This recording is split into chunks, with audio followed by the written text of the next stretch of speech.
Hi, everybody, and welcome to our show. You are listening to Dragon Breath. Do you find yourself struggling to come up with new ideas for Dungeons and your Dragons? Are there concepts and rules that scare the living bejesus out of you as a dungeon master? Well, fear no more. We have the exact remedy for your needs. My name is Christian Sanford, and I'm here with Evan O'Hara, and we are here to tackle just that for you. Welcome to the show. Evan, how are you doing today? Oh, couldn't be better. Well, that's not true. I could be better, but I'm doing pretty damn okay. All things considered, yeah, All things considered, I could be in who a am worse I to spot. complain from my high horse of white privilege? The fact that we can sit here and talk about Dungeons and Dragons and, Great. not other things. Um, But anyways, yeah, so Evan and I, just to talk to you, the audience, for a second. Evan and I are both dungeon masters. We are both D&D players, and we are both very passionate about the game. But as you know, if you are listening to this, you know Dungeons and Dragons is a very complicated game. There's a lot of rules. There's a lot of shit that people just make up or don't know.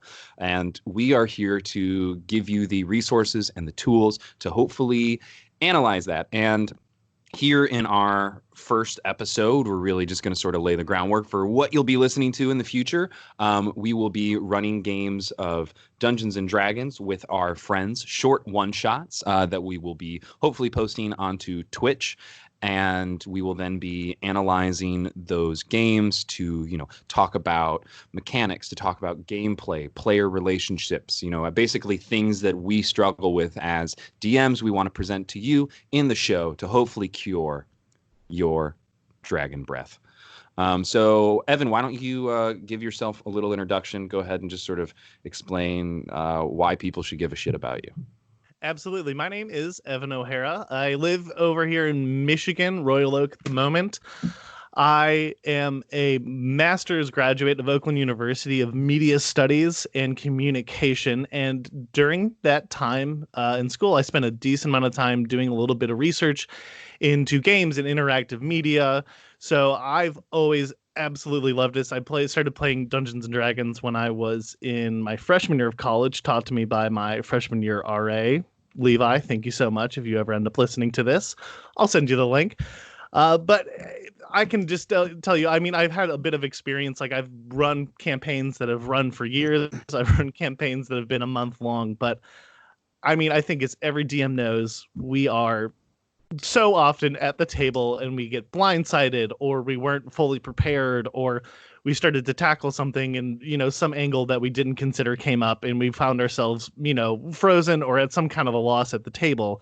And I think, through looking at what we can through this, exploring different mechanics, new ideas, I think that we can help alleviate and maybe inspire some great DMing in you, the listeners. Fantastic. What a beautiful introduction. Thank you. And on the other side of the podcast table here is me, Christian Sanford. I live in Brooklyn, New York. I am a voice actor. I went to a liberal arts college for theater. That's really panning out. And I play a lot of Dungeons and Dragons. I have been playing since college. I run 2 games. I play in a third. All of which meet weekly. Thanks to Miss Rona showing up. Of course, we got a little bit more time for that. But as far as like qualifications and why you should listen to me, I don't have a whole lot, but we're here to talk, share, and learn together.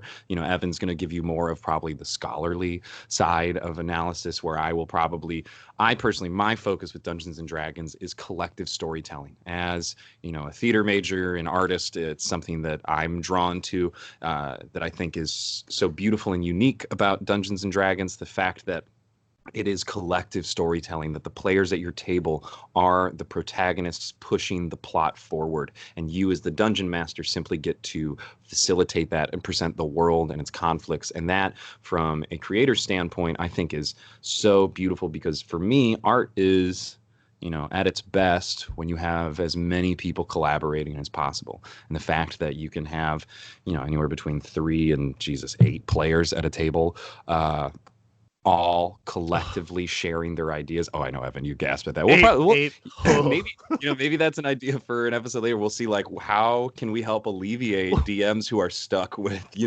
oh Lord, 8 people. Good. What is the threshold? Yeah, where's my limit? So yeah, well, those are definitely things that we'll want to talk about. But we should mention that we are working with 5th edition Dungeons and oh Dragons. my goodness, how did we forget? Yes. Personally, I don't know much about Pathfinder or the other editions, so maybe that would also be an interesting thing to analyze. Maybe helping DMs translate Pathfinder and other editions to 5e. Personally, I've when I started back in 2012, 2011, when I was first playing, 4th edition had come out, but my introduction to Dungeons and Dragons was with 3.5 or the revised 3rd edition. And boy, howdy, is that one, it's a lot of numbers and it's very complicated and it can be a real pain in the ass. However, you will hear me definitely make a little bit of comparisons. The thing that's really nice actually about 5th edition is that it's a lot easier to get into. It's much more approachable. I've introduced many people to Dungeons and Dragons, and I had far more success, at least in numbers, and more people enjoying themselves with 5th edition. And I personally think that's because of the focus on, again, from my perspective, the storytelling. Yes, absolutely. I think because it really comes down to anytime you make an action that is uncertain, just roll the d20. We'll figure it out from there. It is definitely, I mean, Dungeons and Dragons has come so far originally. I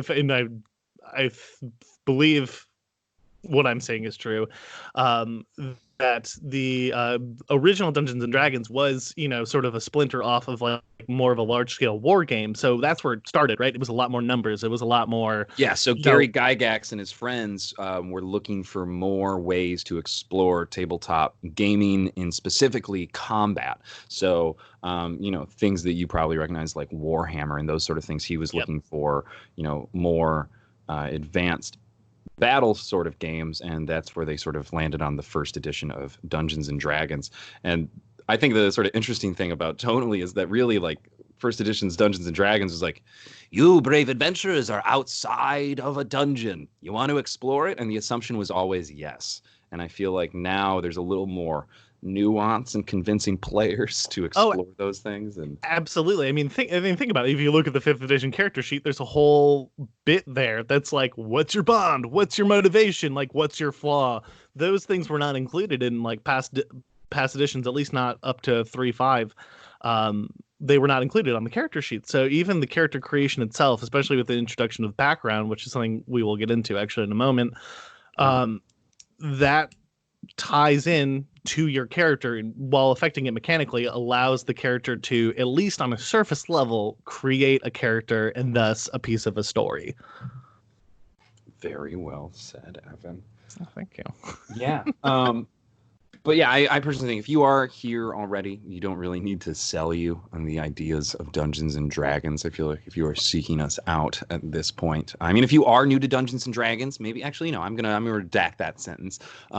Welcome if you are new. If you are someone who's maybe played in a game or two, and someone said you should DM and you have no idea where to start, I feel like listening here to get some good ideas would be a great idea.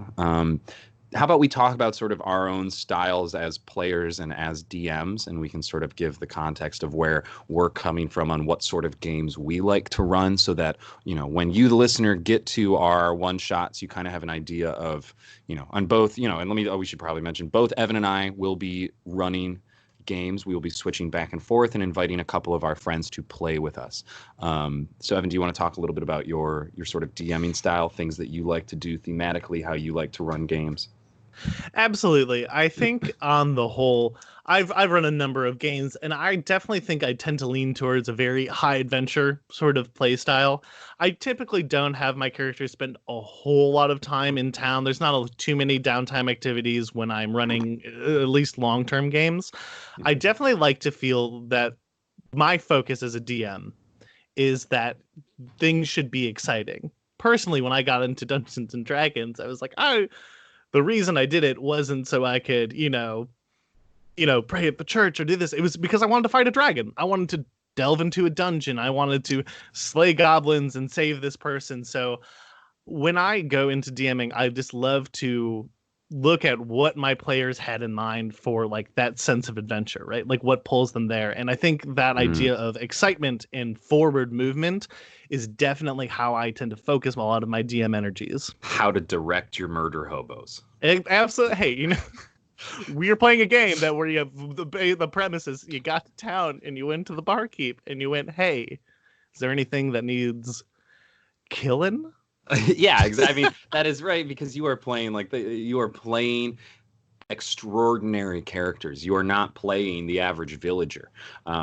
If I something I like to tell my players is that the average villager has straight 10 stats. Right. So when you look at your stats, every villager has a strength of 10, a dexterity of 10, but you, for some reason, have twice as much strength because of your perfect roll sitting at 20. Um, I have a player right now who has a +5 modifier at level 3 to his strength, and let me tell It's you, obscene. combat is. We'll get to that. That's another. How do you deal with overpowered players? Some min maxers, some ways that you can specifically, challenge those players that are looking for that combat challenge. But do you have anything else to say before I move No, on? I think that's pretty much what I had to say on that. Sure. Yeah, I think my approach is a little different. I definitely like thematics. I definitely like I especially coming from a theater background, I love interpersonal relationships. I love when my players role play. Like when I can sit back and just watch and listen. I feel like I learn so much from my players because, when they're engaging with each other in the context of the world I've presented them, I as a DM can learn a lot about what they're interested, what they're pursuing. When you can get your players to talk to each other, you can really sort of see where their investment lies. I'm also pretty direct with my DMing, and I have something I've started doing in my games is I've created the character of the dungeon master. Evan's one of my players, so he can attest to this. But I've created the character of the dungeon master who swoops in to sort of give clarity to just like I don't like leaving gray area for players to guess what I've prepared or to get I'd like being direct, like, hey, by the way, just so you know, I just made that up on the spot. Like, yeah, we can keep pursuing it, we can keep fleshing that out, but as far as this session is concerned, I just made this up on the spot. So feel free to explore it. Feel free to push it further. I can handle the improvisation, but I like to sort of break that fourth wall and tell my players mechanically what's happening, like what I'm doing as a DM to present them the world. I think being clear in your intentions as you present those conflicts, when people are like, what was that? Like sometimes it can be good to let them sit on that and let that brew for a little bit, but sometimes I do get a little more direct, and I'm sure some DMs will disagree with this, that I kind of directly keep them involved in my process as a DM, because again, I think this is collaborative, and I think keeping things open, we all understand I'm making this up. I homebrew most of my games. So like I think we all understand I haven't figured everything out. And I make sure I told my players in the 2 campaigns that I run that most of the world is unfinished. And I think that's something a lot of DMs should know, that you don't have to have a whole 90-page book like Wizards of the Coast to start your campaign. You really need 1 or 2 cities with 3 or 4 conflicts. Think of a global conflict that the players can work towards, and a couple NPCs, and you're ready to start. And It's I really think DMs get bogged down with trying to create this perfect George R. R. Martin fantasy world of, families and crests and languages and special dogs that are only, like you that's can lose your mind. I've heard people talk about a true fantasy world. You have to create a new language for. You well, can't have the context of old language, like it's. the whole joke, right, about Tolkien. It's like, where do you start with a fantasy world? Obviously, you create a whole new language. The reason that Tolkien made a whole new language was because he was a linguist, like by scholarly trade. Like that's what he did. That's why, like, And I. not they are based off of real languages. Mhm. Dwarven is based off of Hebrew. Like he knew these Really, things. I didn't These know things he that. Yeah, absolutely. He's so there are all these ideas that are very like things that he's So, passionate about. so do dwarves dwarves just see elves as like goys. Like I remember. Oh my god. It was you come into my dwarven city looking for my fine wares, and like all you can say is, oh, I it's too expensive. Well, look, it took a long time to make. It is expensive. It's a +3 dwarven sword. What do you want me to tell you? It's gonna I cost remember 2,000 gold. the funniest was I once told a friend of both Christian and I's friend Ryan, who himself is Jewish. I told him, I was like, yeah, Hebrew is based off of, I mean, rather Dorvish is based off of Hebrew. And Ryan just sits there for a second and he says, so you're saying it's a bunch of short, hairy guys who are really good with their money? And I laughed, like it hadn't even crossed my mind at that moment, and it was so funny. In But my world, I've made my dwarf, and again, I think it's the point I was going to make earlier. I don't want to lose before we move past it. Is Tolkien was a linguist, right? And that's what engaged with him. And I think your players are going to engage with things that you engage with. And I think the brilliant thing about writing for Dungeons and Dragons and writing campaigns for your players is you have this immediate conversation of what's good, what isn't, and what they like. You are going to see them engage with the things. They'll latch on to the things they like. Like every DM has that throwaway NPC that the players suddenly go, "Who is he? What is he about? Does he have a question?" Yeah. Yeah. You guys actually, okay, so to give the audience a little bit of background, Evan's campaign, one of our players was looking for chalk. I don't know why. I should probably ask him. On the way back, just suddenly was looking for chalk. We were like 10 minutes from the end of our session time, and I needed to set up the cliffhanger for the next session. And he, on the walk back, goes, "I'd like to buy some chalk." And he's like, "I'd like to find a chalk merchant." And I go, "All right, sure. You've met Chuck the Chalk Man. Come get your chalk. It's a giant block of chalk. He just breaks pieces off. You have 2 pieces of chalk, 2 copper. Get out of here. Let's move on." And you didn't get the fact that in this moment Christian was so over our bullshit, and this was done with like fueled by just the fed up anger with us, and it went on for like a minute and a half, and it was one of the most beautiful moments of DMing I think I've ever seen. It was so funny. I went off for like that felt like you went on for a little bit, but it was so good. I was laughing so hard. I think I will say this. I think also that like Christian and I both have our styles, right?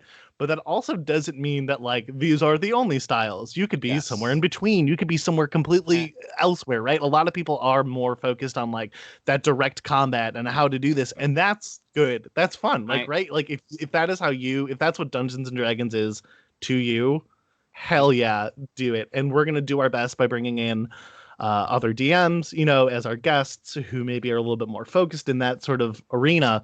So just know that, like, everything we say, it's our perspective, it's our opinion. Yeah, and I personally think every good DM that I've met sort of gauges their ability to DM by going, "Did you have fun?" Like a DM doesn't know if they're having fun until after the session. Most DMs are like, "Was it good? Did you enjoy it? I don't know."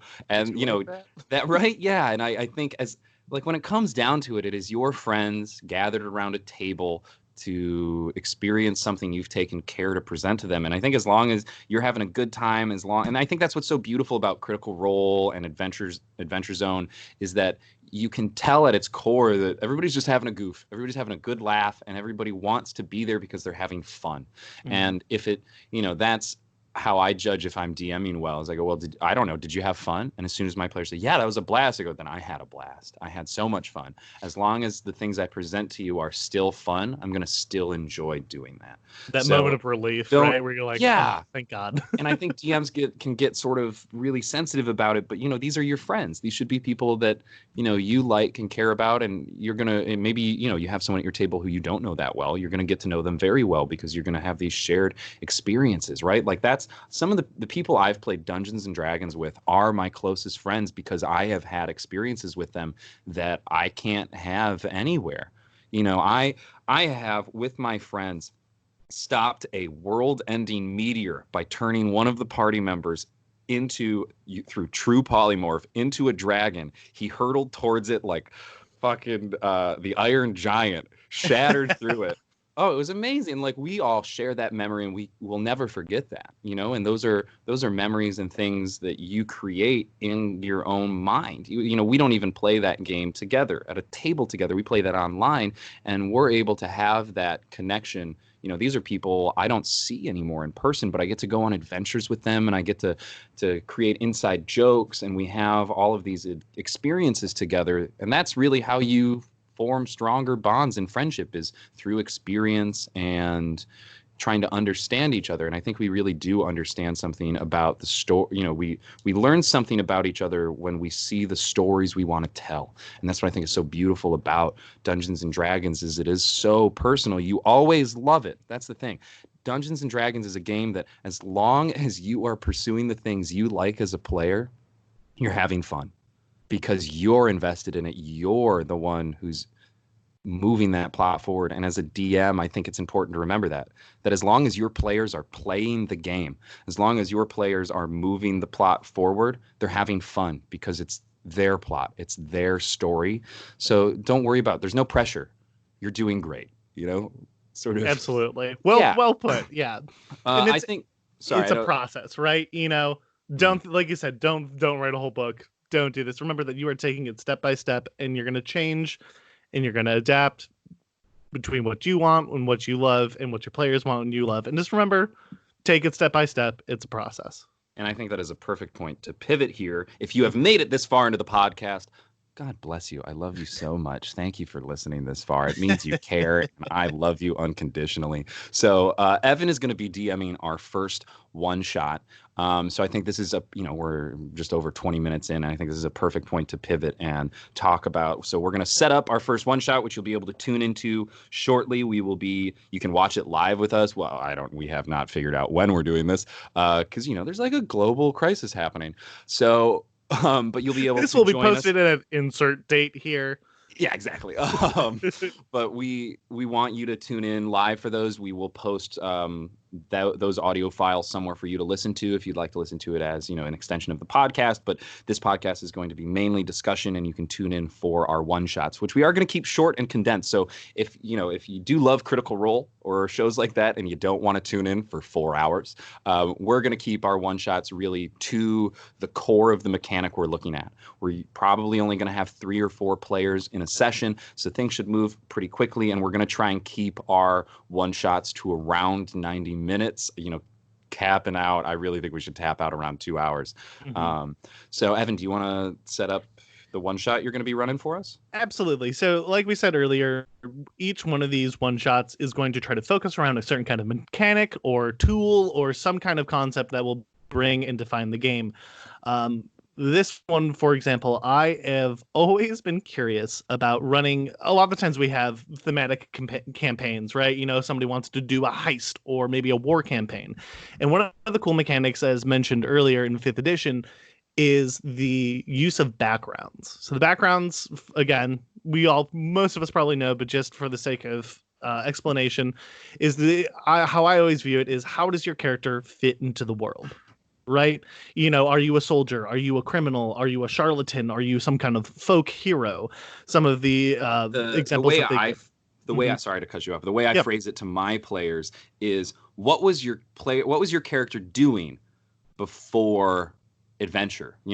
And that background sort of gives you context for that. And then the follow-up question is, why aren't they still there? So I think the background helps give you the context of where were they and why are they not there now? Why are they in this world of adventure seeking danger and peril? And I think a really good thing about the way that 5th edition does this is because while it doesn't force, but it helps guide your players into some thematic decisions. Again, I think what do you get? You get ideals, flaws, bonds, and I'm forgetting the 4th one off the top of my head. Ideals, bonds, flaws. No, that's... I think someone ideals. will yell at us. Yeah, it's fine. Cool. Yeah. So you get this, and you get this sort of thematic element, but you also get 2 skills per background, right? And a non-combat feature, which I love. Yes, right. So, for example, the charlatan, I believe, gets deception and sleight of hand, as well as a alternate identity. So through these, you have like a cool defining element. Now, I have never done this before, which is why I'm very excited to have a chance to sort of test this out.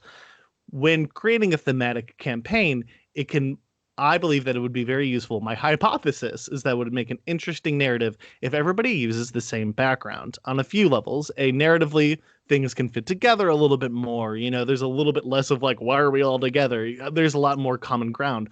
But even more so, the two skills that you get from those from that background rather, how can I, as the DM, knowing that the characters have like a specific set of skills, how can I then shape the adventure around that to make it so that everyone can contribute, everyone can have fun with this, and that it can really solidify this adventure into something that is a collective experience versus, maybe something a little bit more spread out. So I'm going to, for this specific adventure, everybody will have the background of sailor. And Yes. for this, so it's going to be the high seas and nautical adventure, which is exciting. Everybody can still use, any of the races or classes during this, but because they are all sailors in this, they will all have the same background. They will have the same skills, which I am actually looking at right now are.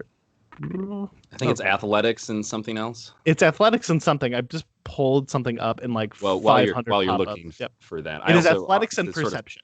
to sort of talk about it as well for a second. I think it can be really interesting too to, give your players those tools for role playing, right?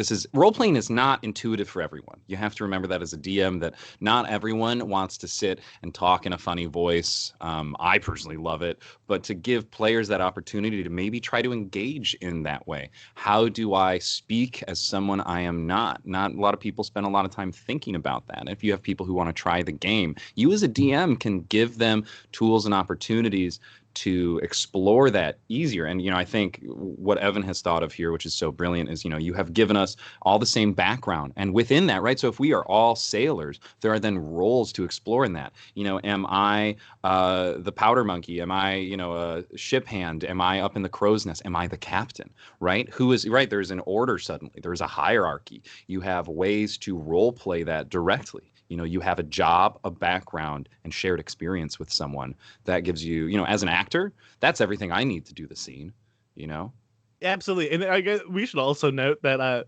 Christian and I both have, I believe Christian more so than myself, but we both have backgrounds in I would fucking hope so. I performance. majored in theater. You know what I mean? Like, this is my profession.